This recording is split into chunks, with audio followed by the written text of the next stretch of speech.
The 29th of April, 1945. It was a Sunday. The sky above Bavaria held a cold April light, clear, but the air still smelled faintly of lingering spring and smoke. American units marched along the road, weary, faces drawn. They were not going to a parade, but to a place they had heard rumors about, a place no one could really imagine.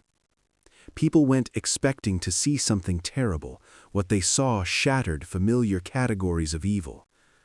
When the troops reached the gates of the Dachau concentration camp and the gates were opened, the scene before them was hard to render in dry terms.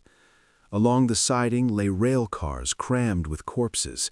Inside the camp were heaps of filth and piles of bodies. In the barracks and on the grounds were thousands of emaciated people, almost exhausted of the will to resist. This was not the aftermath of the battlefield, but the trace of a systematically organized machine of death. People were dying not of stray bullets, but of deprivation, hunger, and abuse. Before their eyes unfolded the picture of a large-scale crime against humanity. The reaction of those who passed through the gates was immediate and complex. American soldiers, hardened by combat, saw more than ruins. They saw organized killing. In several places nearby, death trains were discovered, convoys that had arrived from other camps, their human cargo dying in transit or upon arrival. That sight acted like a detonator. In an instant, the pain and the demand for retribution sprang up among the liberated. Some of the liberated, though emaciated, harbored an unbroken fury. A number of those pulled from the barracks grabbed weapons they found, pistols, carbines, broken pieces of automatic rifles, and rushed at those who had worn the executioner's uniform.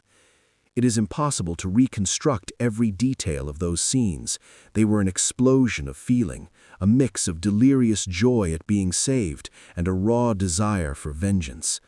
There were episodes of summary justice. Former prisoners beat and mutilated guards.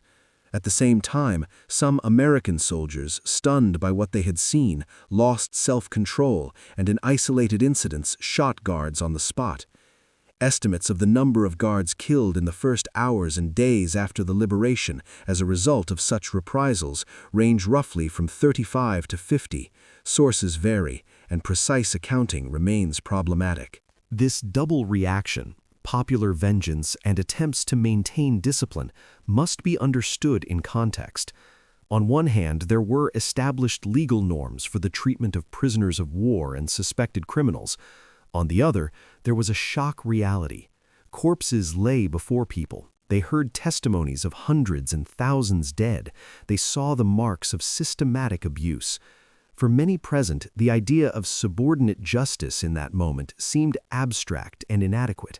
It did not provide the sense of immediate justice people craved. Many veterans later admitted that in those hours, the words of the law felt like useless paper compared with the urgent need to stop the evil right then and there. The military officers on the scene found themselves torn between two obligations. On the one side, to preserve discipline in the ranks and to uphold international law. On the other, to take account of the psychological state and emotions of both the liberated and the soldiers who had just witnessed unparalleled horrors. Thus, alongside the emotional outbursts, an organized effort to document crimes began. In the first days after liberation, command formed commissions for photographing, cataloging, and collecting testimony. Under the supervision of officers, including Colonel William Quinn and other commanders, teams photographed the scene, interviewed survivors, inspected sites, and gathered physical evidence, all to prepare official reports and later prosecutions. At the same time, officers examined incidents in which American personnel themselves carried out reprisals. Reports appeared, eyewitness statements were collected and signed. Command understood that permitting unsanctioned executions would undermine discipline and international legal principles. As a result, investigations began. Officers recorded facts, questioned witnesses, and, where possible, restrained those who might threaten order. In some cases, former guards were pulled out of crowds and handed over for trial in the presence of former prisoners, an attempt to combine an element of popular demand with formal procedure. In other instances, orders were given to hold the crowds back and await an official inquiry. Out of this grew a complex dual picture. On one side, spontaneous emotional retribution and even acts of vengeance. On the other, an emerging institutional response intent on documenting crimes and ensuring trials. That is why soon after liberation, official proceedings and investigations began at Dachau, including the Dachau trials. Indictments were leveled not only against individual guards, but also against organizers, physicians, and officials involved in the system of extermination. Testimony described killings, medical experiments, and mass deaths occurring in short periods. The investigators' task was to separate chaotic, emotionally driven reprisals from systemic crimes and to present the evidence in court. The path of justice was not smooth. Testimony was often fragmentary. Many defendants claimed they were simply following orders. Others portrayed themselves as minor functionaries without real authority. Nevertheless, courts convicted and punished many of those who had directly run the camp and overseen criminal experiments. Military tribunals, and later the Nuremberg proceedings, aimed to show that crimes against humanity would not go unanswered. Still, those processes could not encompass everything. The stream of legal proceedings was rapid and messy, and much remained beyond the reach of adjudication. The official response also had a practical humanitarian side. In the first days, medical and relief efforts were mobilized. Military surgeons and medical teams in field hospitals worked around the clock to save those who still hung between life and death. Medicines, food, and warm clothing were brought in. Tent hospitals were set up.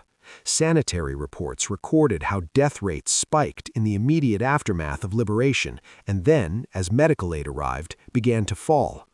This care for the survivors was both a moral and a practical response to what had been seen. Returning in thought to that April morning scene, one cannot fail to speak of the people who stood at the gates. For some, liberation was immediate rescue. For others, it was a moment of choice between justice and vengeance. Some chose order and documentation. Others chose retribution. Others still tried to save those who could yet be saved. The story of Dachau and those days remains paradoxical. It contains acts of justice and instances of summary violence. It embodies both the impulse for immediate punishment and the need for legal procedure. Finally, it is important to preserve the subtle distinction between understanding and excusing. Understanding the context and the human shock does not mean forgiving those who committed atrocities.